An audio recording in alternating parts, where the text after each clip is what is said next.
विद्यार्थी मित्रों, जैसा कि आप जानते हो कि आपके विज्ञान विषय का पहला लेसन रासायनिक अभिक्रिया और रासायनिक समीकरण है।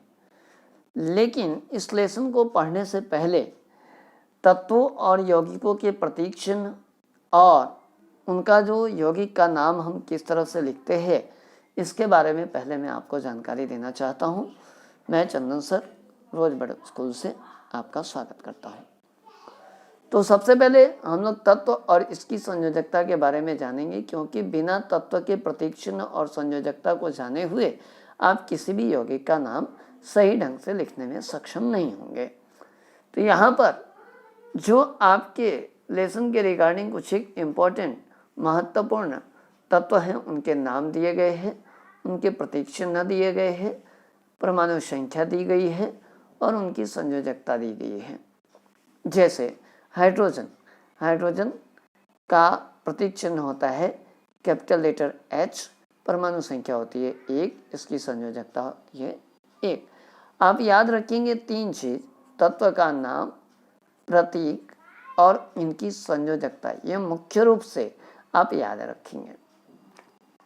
हीलियम, इसका प्रतीक चिन्ह He, परमाणु संख्या 2, संयोजकता 0। लिथियम, प्रतीक चिन्ह Li, परमाणु संख्या 3, संयोजकता 1। बेरिलियम, प्रतीक Be, परमाणु संख्या 4, संयोजकता 2। बोरोन, प्रतीक चिन्ह B, परमाणु संख्या 5, संयोजकता 3। इसी प्रकार से कार्बन, इसका प्रतीक चिन्ह C, परमाणु संख्या 6, संयोजकता 4। इस प्रकार से आगे बढ़ते जाएंगे। इसमें याद रखिएगा कि ये जो आपका हीलियम है 10वें नंबर पे नियॉन है और 18वें नंबर पे आर्गन है। ये सब के सब उत्कृष्ट गैस हैं, आदर्श गैस हैं। यह इनकी संयोजकता 0 होती है, क्योंकि यह सामान्य परिस्थिति में किसी भी यौगिक के साथ किसी भी दूसरे तत्व के साथ कोई अभिक्रिया नहीं करते हैं। इन्हीं के जैसा बनने के लिए, ये जो हीलियम, नियॉन, आर्गन, इन्हीं के जैसा बनने के लिए प्रत्येक तत्व या तो इलेक्ट्रॉन का त्याग करते हैं, या इलेक्ट्रॉन ग्रहण करते हैं, या इलेक्ट्रॉन साझा करते हैं। तो किसी भी यौगिक को बनाने के लिए किसी भी तत्व के द्वारा त्याग किए गए या साझा किए गए या ग्रहण किए गए इलेक्ट्रॉन की संख्या ही उस तत्व की संयोजकता कहलाती है। इसके आधार पे ही तत्वों के यौगिक का नाम लिखा जाता है। यह किस प्रकार से होता है, इसके कुछ एक उदाहरण के द्वारा मैं आपको समझाने का कोशिश करता हूँ। उन यौगिकों के नाम लिखने से पहले हम कुछ एक और भी जानते हैं, जैसे हाइड्रोक्साइड, सल्फेट, नाइट्रेट, कार्बोनेट। तो इसका जो प्रतीक चिन्ह होता है क्रमशः हाइड्रोक्साइड का OH होता है, सल्फेट का SO4 होता है, नाइट्रेट का NO3 होता है, कार्बोनेट का CO3 होता है और इसकी संयोजकता क्रमशः 1-2-1-2 होती है। अब मान लीजिए कि आपको मीथेन, जो कि कार्बन और हाइड्रोजन से मिलकर बना हुआ है, इसका रासायनिक सूत्र आपको लिखना है। तो कैसे आप लिख सकते हैं? तो सबसे पहला कार्बन का प्रतीक चिन्ह C और हाइड्रोजन का प्रतीक चिन्ह H, ये आपको लिख देना है।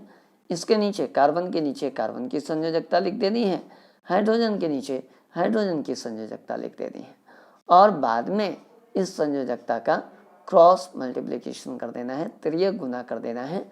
यानी ये 1 का गुना C के साथ और 4 का गुना H के साथ। लेकिन याद रखिए कि 1 कभी भी लिखा नहीं जाता है, तो इसका सूत्र हो जाएगा C1H4, लेकिन H लिखा नहीं जाता है, इसके लिए CH4।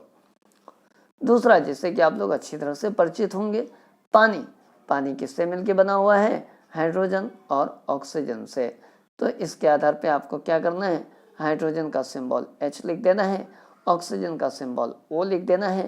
तो इसके आधार पे आप हाइड्रोजन का 1, ऑक्सीजन का 2, इसका क्रॉस मल्टीप्लिकेशन करेंगे तो आप फॉर्मूला लिख सकते हैं H2O।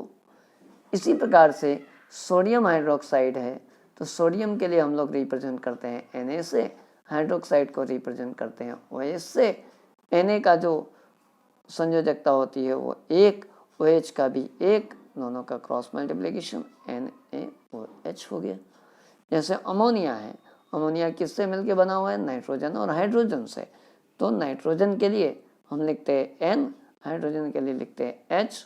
दोनों की वैलेंस यानी N की संयोजकता 3 और हाइड्रोजन की संयोजकता 1, क्रॉस मल्टीप्लिकेशन करेंगे तो NH3। इस तरह से आप सभी यौगिकों के नाम, अगर संयोजकता आपको याद हो और उस यौगिक में कौन कौन से तत्व हैं यह अगर आपको पता हो तो आप निश्चित रूप से उसका नाम लिख सकते हैं। जैसे एक एग्जाम्पल मैं आपको देता हूँ, सोडियम ऑक्साइड।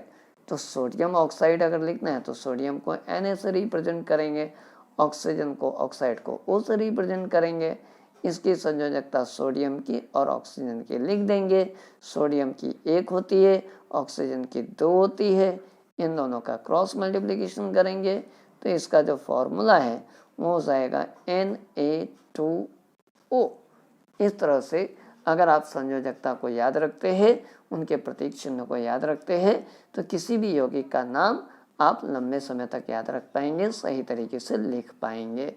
इसलिए पहले लेसन में, पहले चैप्टर में जितने भी आपके यौगिक के नाम आए हैं उनको इस विधि से आप लोग याद करने की कोशिश करें।